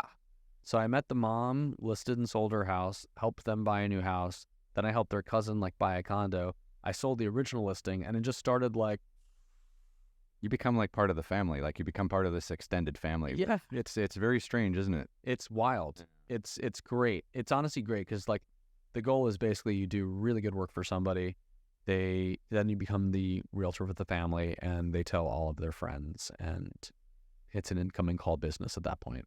So I mean, how did you focus in on, the higher end of the market? Like how was that? Because I mean, you were telling me a couple of weeks ago when we talked, like you were, you just listed some house for like $15 or $20 million or something ridiculous like that out in Malibu. Like, how did you go from doing 18 homes under $1 million to now doing these like massive Malibu homes? So great question. My first larger sale, like luxury sale, was like it was 5.2 in Manhattan Beach. Yeah, those are 1 bedrooms now, right? And I remember like that month was good because I like closed like 4 deals, and I got a text from a stranger, and she introduced herself. She said, listen, I'm like head of talent for Aaron Kerman. Aaron's a top agent in LA. He's got a series called Listing Impossible, no longer on TV, but can you just be a real estate agent in LA without having your own TV show? Not a successful one. It's so funny. Okay, yeah. So her name was Kayla, and Kayla was like, listen, I'd like to talk to you about your future in luxury real estate. I'm head of talent for Aaron Kerman. Are you available for coffee? And I was like, who is this person? LinkedIn. And I was like, oh, she seems to be a real person. We grabbed coffee. She was great. And she was like, yeah, Aaron has seen what you've done in a really short amount of time, in like a year and change. And he'd love to meet you. And I wasn't looking to make I was happy. I'd like just gotten a website created. I was not looking to make a change. Were you independent at this stage, or were you working for an agency? I was at Rodeo Realty. Okay. Rodeo's like Josh Flagg, who was one of the original members of $1 Million Listing. Rodeo at the time was like the top privately held brokerage in Los Angeles. Because like for me, I'm completely ignorant about this kind of stuff. Like if you want to buy luxury real estate, like for someone who doesn't know anything like me, like you would go to like Sotheby's. You could. I mean, Sotheby's is a really good brand. Yeah. I mean, there are a number of ways to go about it. So it's like Compass is the top brokerage in America, like by sales volume 3 years in a row. Oh, really? I haven't even heard of that one. Really, Compass? Yeah. Oh, wow. I'm so in my own world, so I don't follow too much. Such an honor to tell you about Compass, an amazing brokerage. Compass does everything. It does ultra high end. Does starter homes, does everything in between. Sotheby's is a good brand. Hilton on Highland is a brokerage that does a lot of high end here. In the last few years, there have been a bunch of new startup brokerages that deal in ultra high end luxury real estate. Carrollwood is one. Aaron started a new brokerage, which is called AKG Christie's. Christie's like the auction house, but it's their real estate company. Interesting. Yeah, and then there's the Beverly Hills Estates, which is Brandon and Rainey's brokerage. So, I mean, if you're a buyer and you have money and you're looking to get luxury real estate, you're like, everybody wants to work with you. Oh, of course, yeah. Everyone just follows the money. Here's a question for you. So you told me like at one stage you were working with the owner of the home to sell her home and to have an open house to get people in. So you're working with, like, how much of your time is working with buyers and how much of your time is working with sellers? Because I don't understand that kind of like time ratio. So at this point in my super early career, I had some buyer clients. She was my only seller client at that point. And so which client's better to have? Sellers. Okay. Yeah. If you have a listing, listings are king. If you have a listing, you'll almost definitely, if you're good, you will almost definitely sell that listing. You'll potentially get some buyer clients who you'll meet through that listing. You might get other listings through that listing. It's a magnet. You want to be magnetic. So you want to create an incoming call culture, and having listings is the best. Interesting. Okay. Yeah. So anyway, Kayla texted me. I ended up meeting with Aaron, and Aaron said, listen, I'd like to help you build your brand underneath my umbrella. And I ended up, I said, make me an offer. He made me a great offer, and moved over to, Aaron Kerman Group and Compass. Aaron, November of 2022, ended up forming his own brokerage. And so Aaron, like, in 2022, he sold the One, which at one point was the most expensive home. It was marketed as the most expensive home in the modern world. Oh, really? Yeah. I think I saw that in the news. It was like $250 million or something like that. Yeah. Yep. Yeah. So Aaron helped me get into luxury. And Aaron's an amazing, I've got nothing but great things to say about him. Amazing salesperson. And great mentor. And so when I joined with Aaron, I had opportunities to be involved in much larger home sales. And I would, he would bring me in on the weekends, this $20 million home in Bel Air, like, come in, run the open house, represent buyers who come in. And so you start doing that enough times, you start getting $20 million buyers. It's real estate is a game. Like, if you could break it down to one metric, it's number of conversations had. How are you having a high number of conversations with people who can either buy, sell, or refer clients who can buy and sell? And so just being in those rooms is one of the best ways to have those conversations. And then I ended up getting a pretty phenomenal winery listing for like a wine estate, and things just, then $25 million Malibu estate, and things just started to flow from there. And another thing that was really great, Aaron suggested that I work with his real estate coach, a guy by the name of Dave Colwell. Dave was Douglas Elliman's head of growth for a while. Douglas Elliman's a big brokerage. I've heard of that one. Yeah. And Dave helped me tremendously. And I mean, ultimately, it's like, as a realtor, you're selling yourself. You're first selling yourself to the seller. The seller has to buy you and feel comfortable with you, feel comfortable in your ability to manage the transaction, manage their personality, and get it across the finish line. So it's like, you're doing multiple mini sales in a sales cycle. It sounds like you got to sell yourself a lot, though. A lot. Yeah. You do.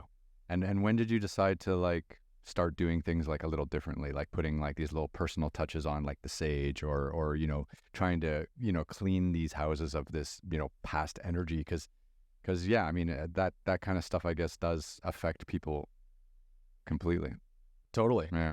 I started pretty soon, pretty early. Like, I remember like just before COVID started, a group of friends and I, like, every Saturday there was like a morning dance that we would go to, and I would do that, and then I would show property or have like an open house. And I remember one of my first open houses, like, getting into the home, and I was like charged up, I was fired up, I was excited, I was like, I have no idea who's gonna come into this house. And then I was like, you know what, I'm gonna light some sage, clear the space, then I'm gonna turn the music way up and have a solo dance party in this house to like really fire this house up. And then I was like, and then I think I'm going to videotape some of it. And I got some content of like me like dancing in like this home in Bel Air.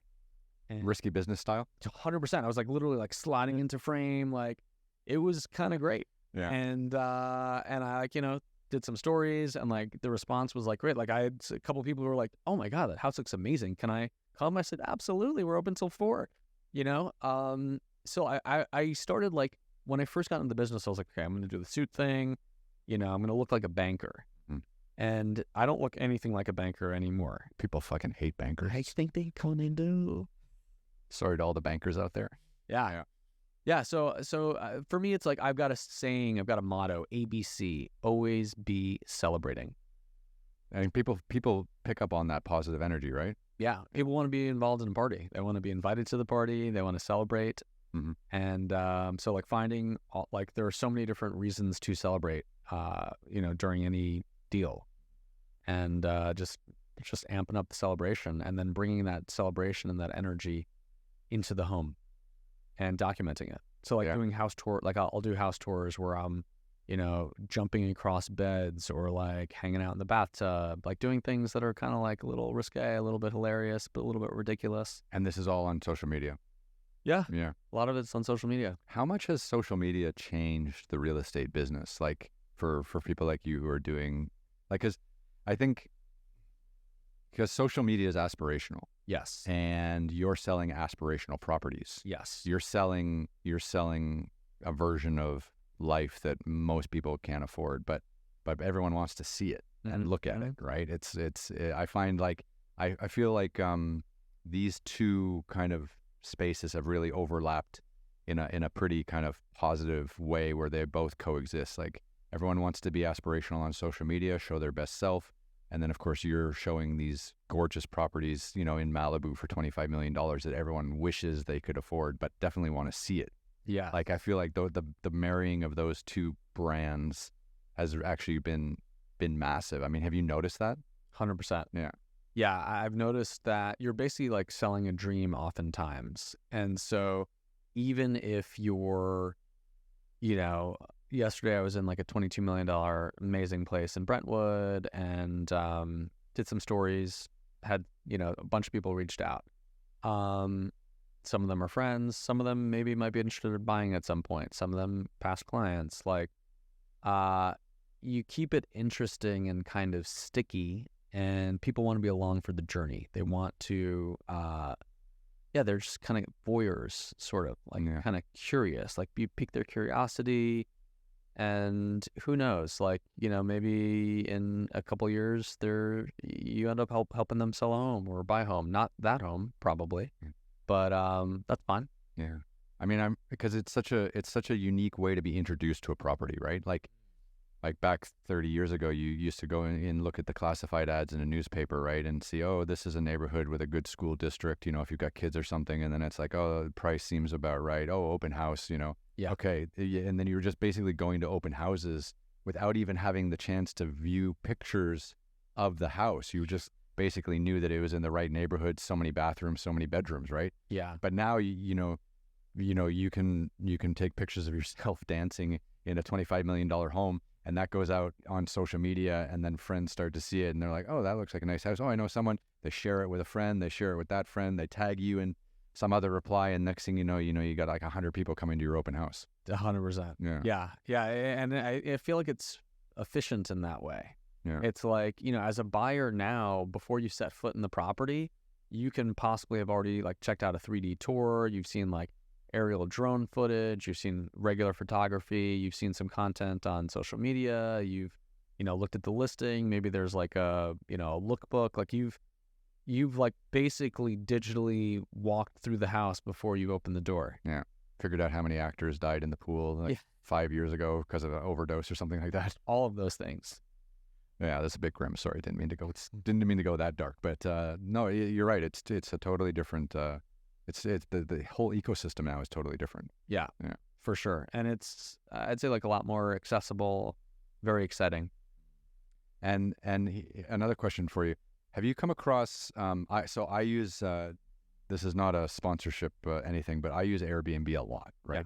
So I was traveling the world all the time, and I would stay for place. I'd just travel around and stay places for a month at a time, and I was doing that for quite a while. Like, how many people in LA are just buying homes to stage them for Airbnb? Like, is that like a business that you are recognizing is increasing? Because I've been on sometimes, like, if I'm sitting out back having a drink in the evening, I'll go onto Airbnb and I'll put the minimum monthly spend at like $150,000, just random. Yeah. Not that I can afford that, but like, and there's so many homes in Los Angeles that are $150,000 a month rent on Airbnb. And these are like, again, palaces in Beverly Hills or up on the hill, that no one should be able to afford, but there's hundreds of them. Yeah. And I'm just like, how many people are buying these homes just to stage them for crazy tourists who want to come in and live in opulent, massive, I mean, if it's $150,000 a month on Airbnb, it must be like a $50 million property or something like that. Yeah. So that is a big business. There's somebody I've done several deals with who's a member of the Saudi royal family who has a number of those homes, and he rents them out. Probably not. I don't know if he's got one that's 150, but like definitely 100 per month. Yeah, it's people who like basically short-term, super high-end luxury, where like, 3 nights cover the mortgage, 3 nights a month cover the mortgage. Anything else above that is gravy on top. Certain areas, like there are different Airbnb regulations in different areas. This is interesting actually, because I'm very curious to hear this part, because I think Airbnb is a great thing, but it's also probably making some parts of the city unaffordable too. Totally. Yeah. Venice is like kind of one of them potentially. And there are certain rules where it's like, okay, well, it has to be your primary residence. You can only Airbnb it a certain number of days per year. It could be like an ADU and you live in the main house, but people are skirting that. There are certain, like, for instance, so if there's an HOA, if it's a single family residence, very easy to do. If it's like a townhome or a condo or in a gated community, there are rules against that. Because other owners don't want a bunch of Airbnb guests like coming and going and all the time. They want to maintain the integrity of the neighborhood. Yeah, that makes sense. Yeah, like Topanga, for instance, which is where I live, on the Palisade side. A lot of really interesting Airbnbs. A lot of people make a lot of money doing that. It's a great business. Yeah, I find it hilarious, because that's one of just my pastimes. Like I'll just pop up on Airbnb and find like some crazy homes or some really unique designs, like out in the wilderness or something like that. And I mean, there's that incredible home out in like Joshua Tree that's like completely, the glass house. My friend listed that for $18 million. There you go. Yeah. Yeah. Shout out to Matt Adamo and Aaron Kerman. They both listed that property. Great, really incredible, like one of a kind. It's a beautiful part of the world out there. Yeah, the nightly on that is nuts though. I think it's like 10 or something like that per night. $10,000 a night, I think. Yeah. So we'll see. There's a buyer for every property at the right price. I mean, there's a property in Malibu right now that's $135 a month on Ellis Street, really far west Malibu. That's sensational. Yeah, I mean, if you're a billionaire and you want to, bounce around the world, like, go for it. Yeah, no, it's true. I mean, what percentage are your buyers international, like wealthy people versus people in the U.S.? It's becoming more and more international. Yeah. LA, I think, is, because, I mean, in New York, you've been hearing for decades about how, Russians and Middle Eastern wealth, has been pouring into New York for decades, right? But I feel like they didn't make it this far out. But now I feel like there's like some real moment here where things are getting like New York pricey. 100%. Yeah. No longer Russian buyers. Go figure. Yeah. Yeah. But a lot of foreign, money from the Middle East, all over Asia, Latin America. The last several years, there's been a lot of Chinese money. For sure. Yeah, I mean, I think so. I lived in China for 18 years, and I know how hard the lockdown was for people there.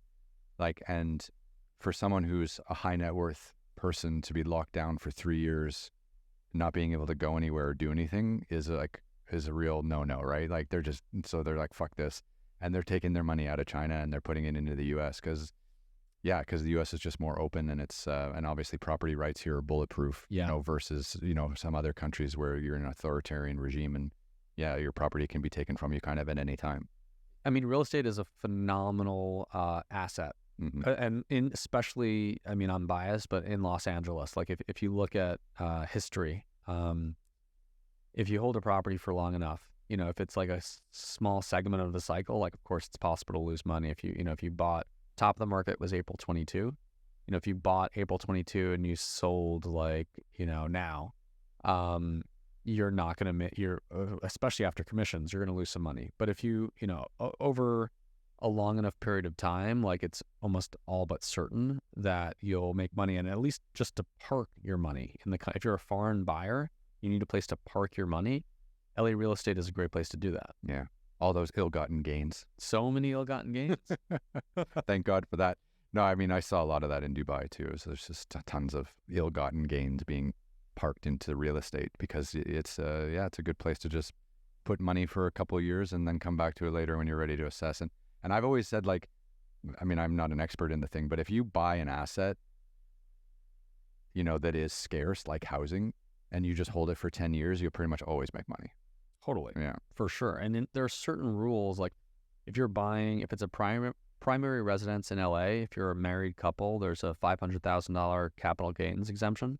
So, if you hold property for a couple years, appreciates $500,000, you sell it, that's tax-free. If it's an investment property, an income property, if you're Airbnb-ing it or you've got renters in there, and you hold it for 2 years and a day, you can do what's called a 1031 tax-deferred exchange, where let's say it goes up $500,000, you then buy another property with that money, don't pay taxes at all. And let's say it goes up $1 million, you don't pay taxes. You just roll all of it into the next property. And you can keep doing that. Like, oh, really? Over and over and over again. Yeah. So that's one way to really leverage and create generational wealth.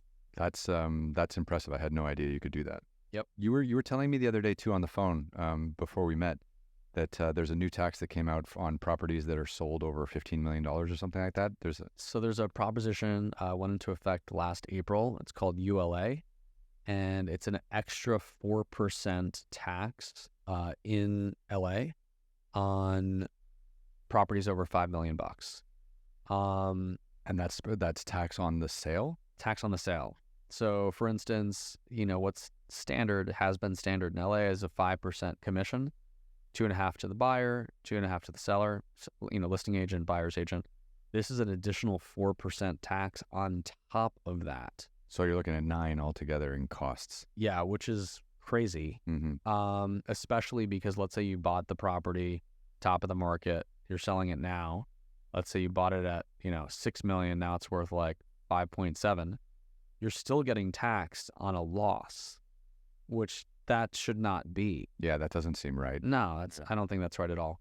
So that the market dynamics now are interesting because we're still in a high interest rate environment. Last year, only 30 homes over $10 million in LA sold.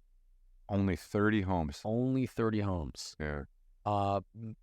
In big part due to ULA, because people, there were lawsuits trying to see if we can get this repealed. Seems like it's here to stay.